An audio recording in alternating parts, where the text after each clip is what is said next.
Hi, hello, good evening. And yes, it wouldn't be my video without a yawn. Now, hopefully I will try and keep this video under 20 minutes. Now, once again, it feels as if anything that I do or say or post on social media seems to be getting lost in translation.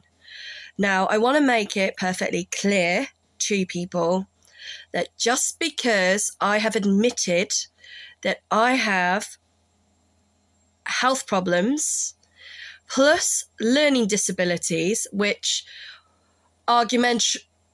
people will argue and say aren't disabilities, they are learning difficulties. Okay, so if you read the Disability Discrimination Act, which has changed slightly, especially since we are now not in the EU, so a lot of things like employment rights, etc., have changed.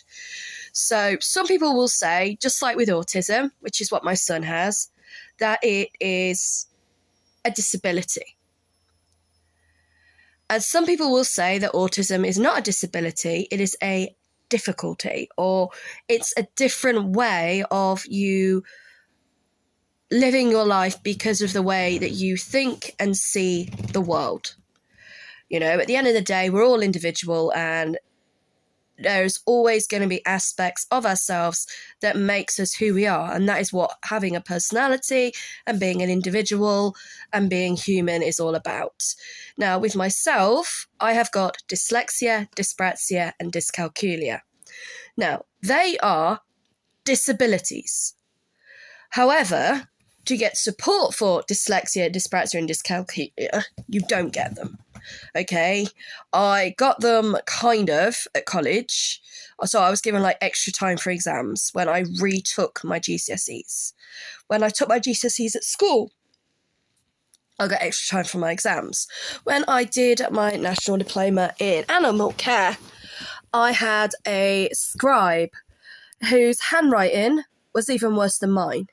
So when I failed my exams, I basically tried to appeal it, but I was only 17 at the time, and I didn't really understand how to appeal things, and I didn't have the help or the support or the guidance to do that like I would now.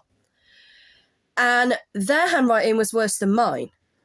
And I even questioned and said, I am having a scribe to write what I tell them to write. So I dictated my answers to them because of my dyslexia, so that the answers that I gave on the actual examination papers could be read and understand and legible. What I didn't realise was that the person they were going to get to be my scribe for my exams was not qualified.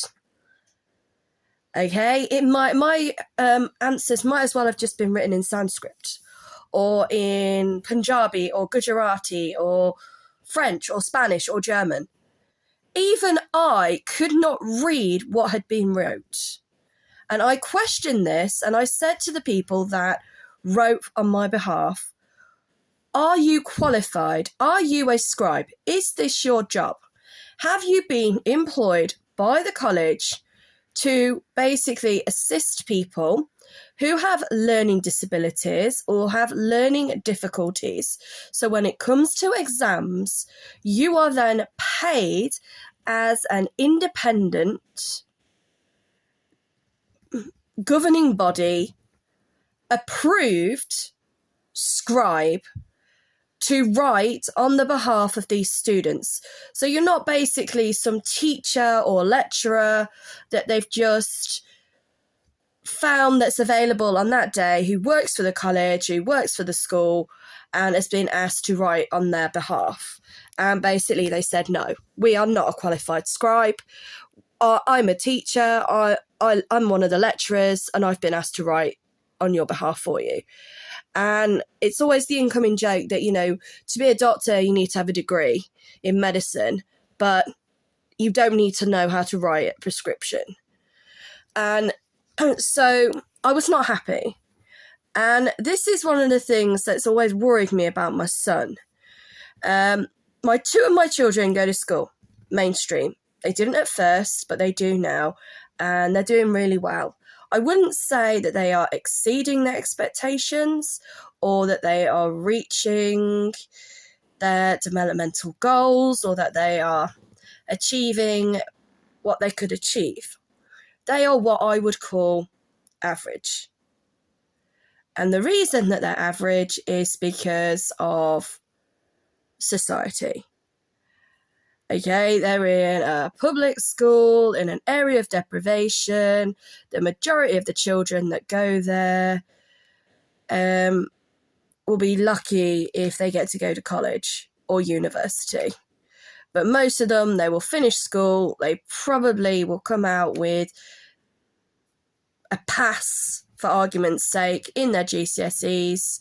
Probably still won't know how to do English, maths, and geography correctly, or speak a foreign language or anything like that, but will be expected to get a job, okay, at national minimum wage, and enter the workforce at the age of 18 full-time, because they now have to stay in education until their 18th birthday by law. Now, my son, who is disabled, he has been registered disabled, he has been acknowledged as being disabled, he gets disability living allowance because he's disabled, and that is what the government believe he is.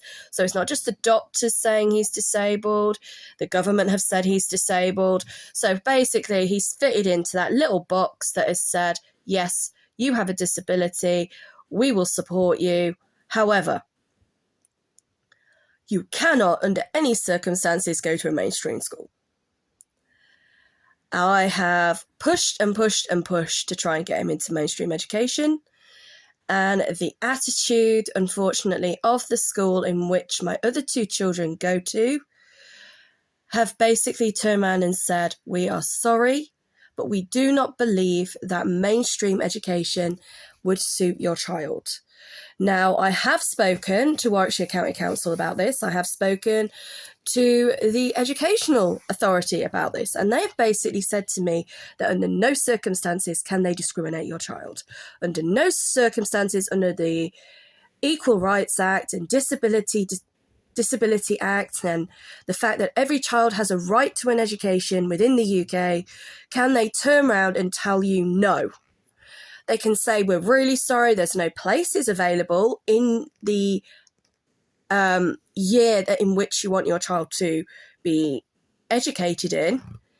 And I have spoken to other people who have had children who have been refused mainstream education. And they've said, oh, you know, you can do this, you can do this, you can do this, and they may or may not get into mainstream. And I've said, right, so basically what you're saying is that if I want my son to go to mainstream school, I have to fight for it. I have to be the one to fill out all the paperwork. I have to be the one to get the proof and the evidence, not just be hearsay that he's been refused a place, that they don't believe they could teach him, that they believe that an SEN school would suit him better. And everything basically is left down to me to do. Or the other option is I could try and get an EHCP for him, which is an educational healthcare plan. And then with an educational healthcare plan, he could potentially go to a school for children with special educational needs. Now, I fought tooth and nail to get my son an educational healthcare plan. I did that from the age of 18 months right through until he was finally basically kicked out of school during COVID. I deliberately kept him off during COVID, and they didn't want him to be off school. They kept telling me he needs to be in school, he needs to be in school, he needs to be in school. Because he has a special educational needs, he needs to be in school. And I'm like, well, hang on a minute. You're telling me one moment you don't want my son in school. You're telling me he's unteachable. You're telling me that he's a danger to others, that he's a risk to himself. We're in the middle of a pandemic where, and you know, touch transfer and people are getting COVID. You're talking to me about a child who has to touch people 24/7. Okay, he's 8 now, and he still, because of his sensory processing disorder, has to touch people. He has to touch their hair. He has to touch their face. He wants to kiss them on the mouth. He wants to hug them. You know, he wants to hold their hands. He wants to sit on their lap.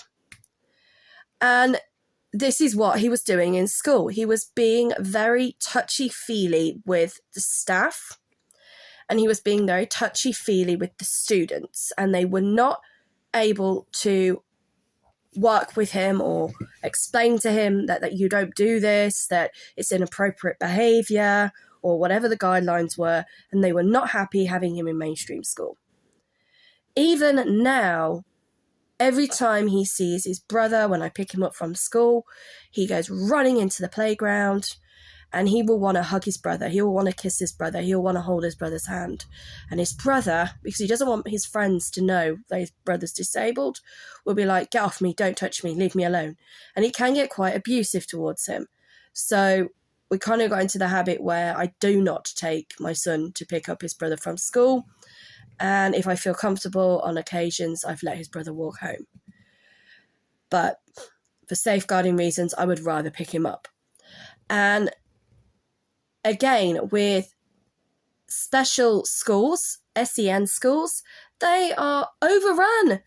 The waiting list for these schools is unbelievable. It's an absolute joke. You won't have to go on social media or hear on the news how many parents are waiting, not only for assessments for their children, but for places for their children to go to these schools. Now, I spoke to the local SEN school in Nuneaton. I spoke to some of the staff that work there, and I've worked there myself many, many years ago. It was one of my first jobs I ever had, was that I worked for the SEN school in Nuneaton, which has now changed hands, which has now had its name changed. And they met my son. This wasn't in school, this was out of school, at a pre-approved SEN-led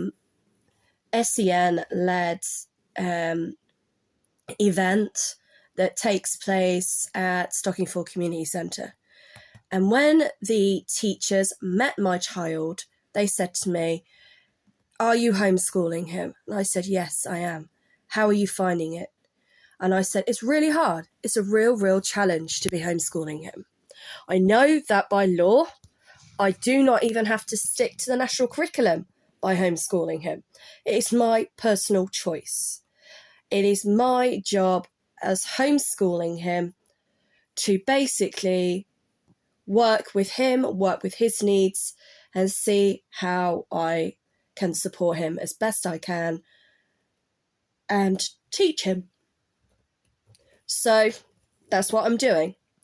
I asked them directly, I said, if by sheer miracle I was able to get an educational healthcare plan for him, would the school in Nuneaton, based on his age, because he's only 8, so there are certain schools that will not take him because of his age.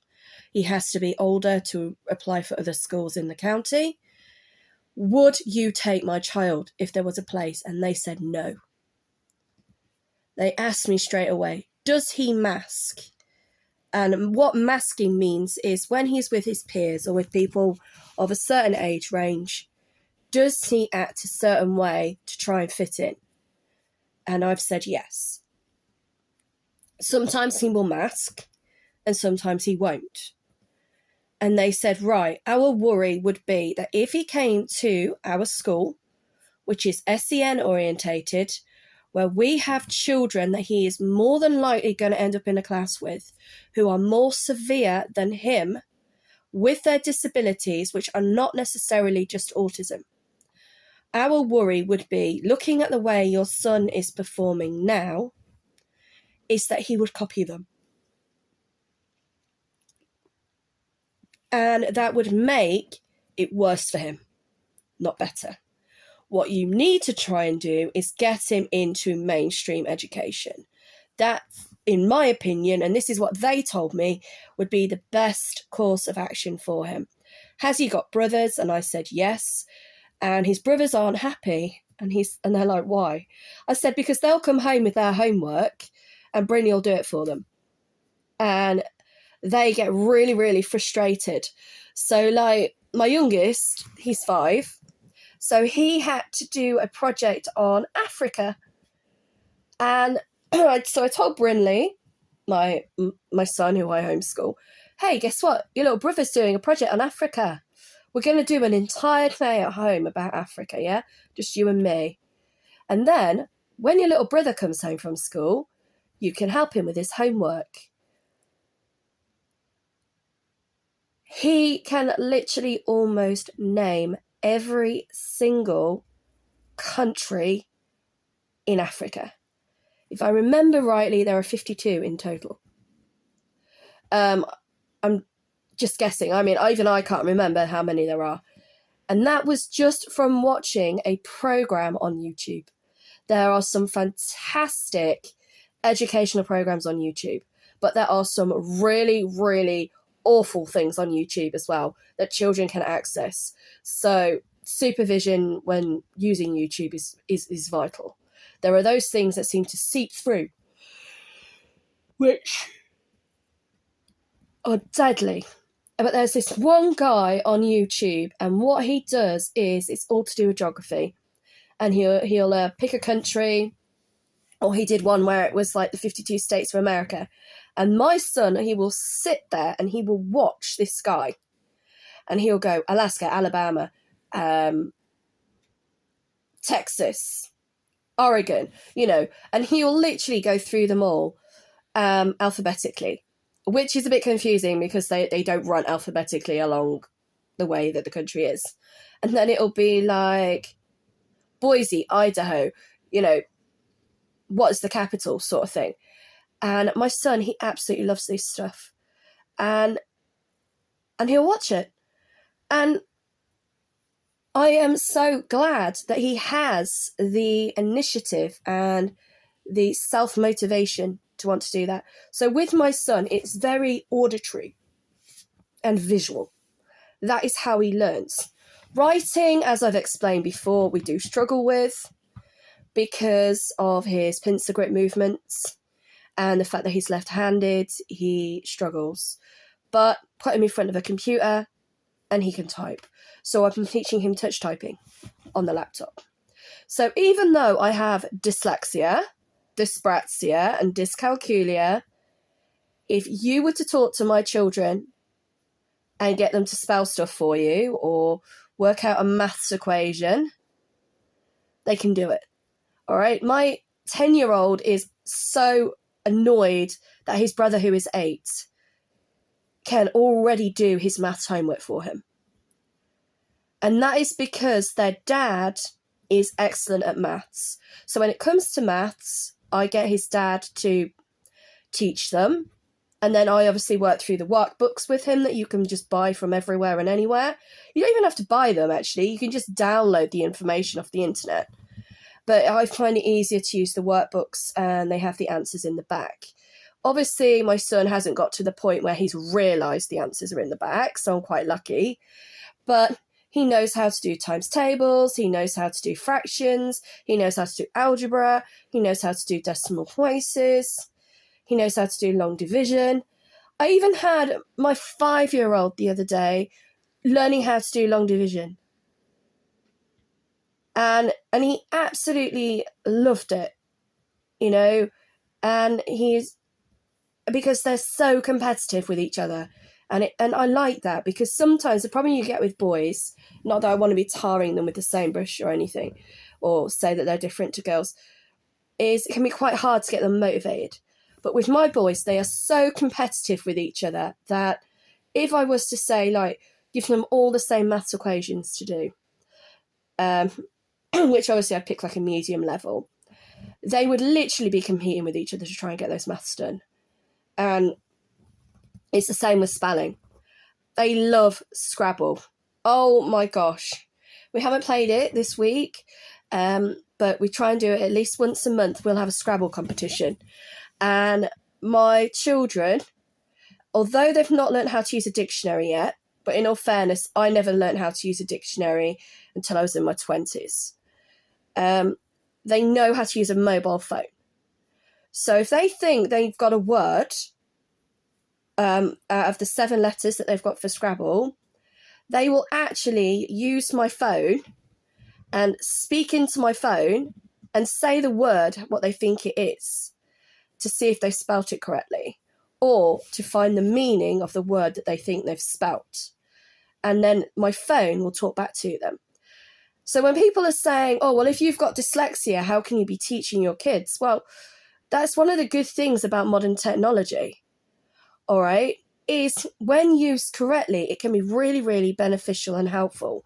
But unfortunately, because I have got dyslexia, it takes me twice as long to do stuff, which isn't necessarily a bad thing, because obviously I am teaching children who are younger than me, and I have friends who are teachers who have dyslexia, but they don't teach English, okay? They teach other subjects, where having a degree in English, or even just a basic knowledge of English, is,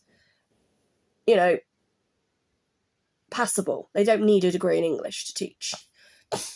And unfortunately, with myself, if anyone was to read anything that I've posted on social media, my spelling, my grammar, and my punctuation are an issue. And what has really, really upset me in the past is when I've took exams, the main reason why I've ended up failing an exam or failing a piece of coursework, because I tried to do courses that were coursework based, was because of my English. Was due to my spelling, grammar, and punctuation. And I know people say, oh, you could use Grammarly, or you could do this or do that, and it'll help. Well, unfortunately, Grammarly doesn't work because I'm English, I'm not American. And there are so many different algorithms and stuff now on social media, and computer programs that students can now use in order to create a piece of work. The only risk of using all these algorithms and programs online is that you could potentially be subjected to plagiarism. And that is where you have to be careful, because if you're doing an exam or trying to submit a piece of work for a qualification, plagiarism is something that's taken quite seriously. Now, with my son, who obviously I've explained has got autism, the way that I've approached to teaching him is basically the same way as I would if I was doing my TEFL course, which is teaching English as a foreign language. When somebody comes into the United Kingdom and English is not their foreign language, you only teach them what they need to learn. A bit like in the movie Good Morning Vietnam.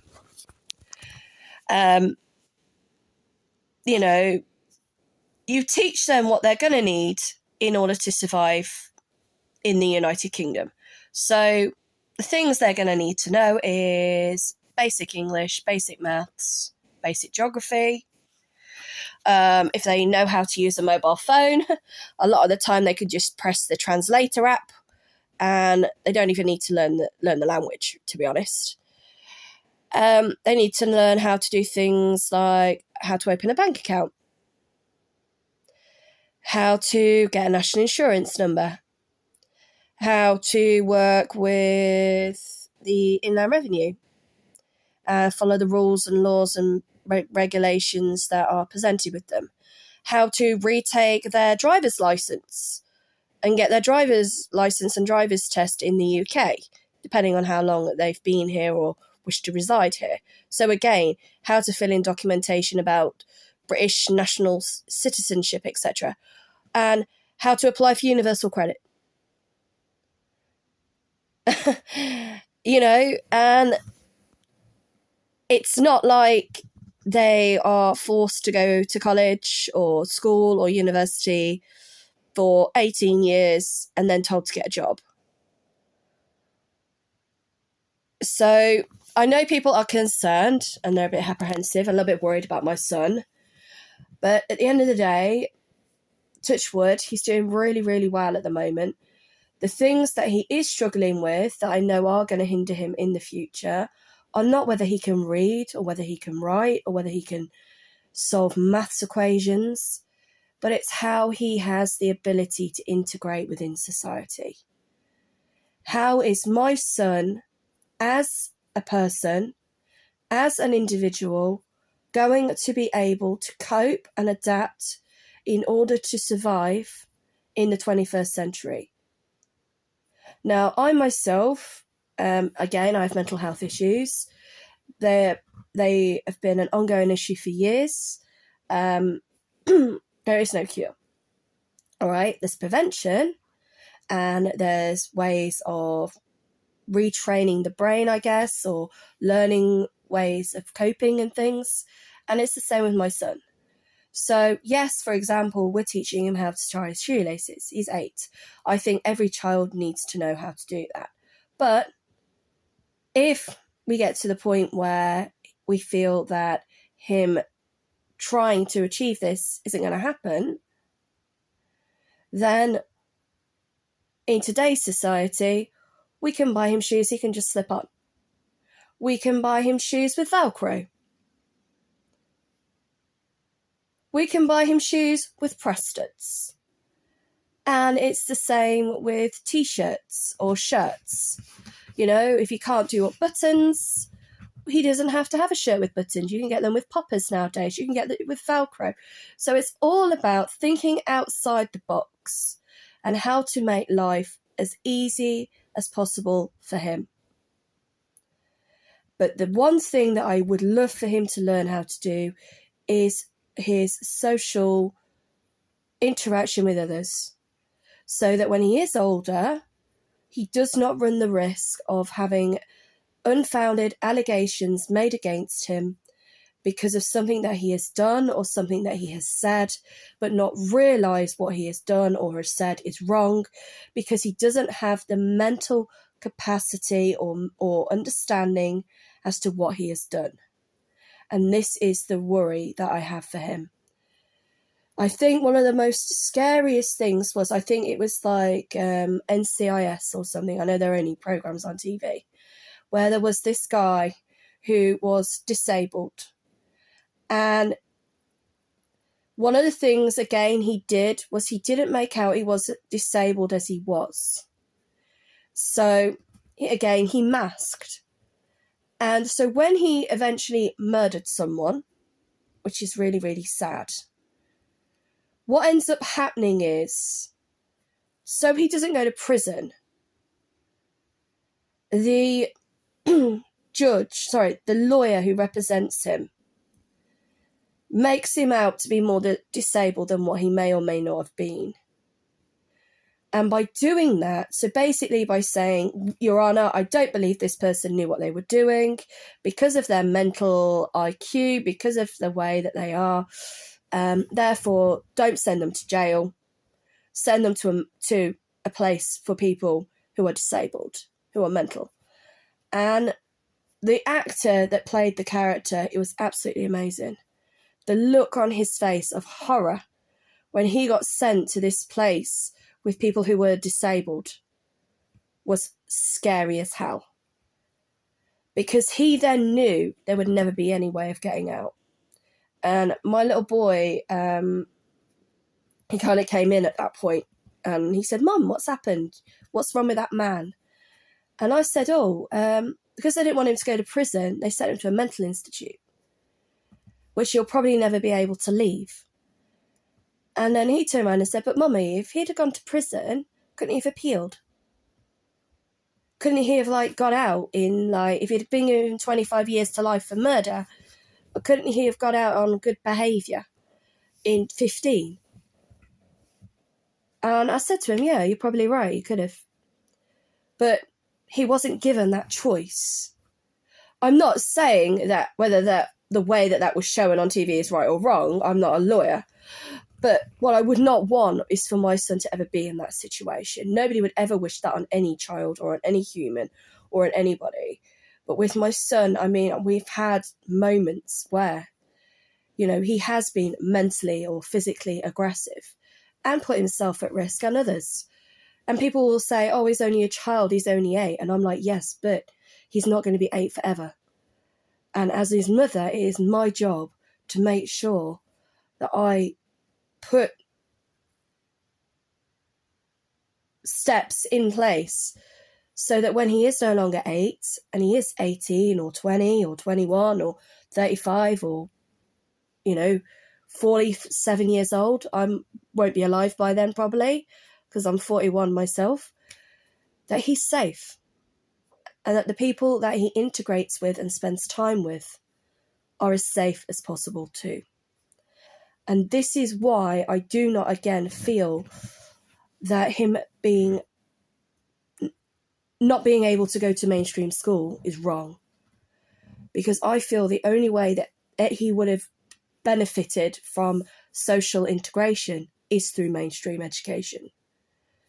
But now that's been taken away, for now, it might not be in the future, we take him to judo, we take him to places where he has the opportunity to work with his peers and be supported with his peers, and to hopefully learn the social aspects that are required in order to integrate within society. And at the moment, that's all I can do. And apart from that, when it comes to teaching him, it's all about thinking outside the box and making sure that no matter what happens, that he does potentially reach his full potential. So once again, thank you for watching. Hopefully that has cleared up a few questions and queries. And if you haven't got anything nice to post, don't post at all. Okay, because I will only remove your posts. There is no need to be rude or disrespectful to anyone. Okay, and all you need to know is that my son is safe, he is well, he is happy, and he is loved.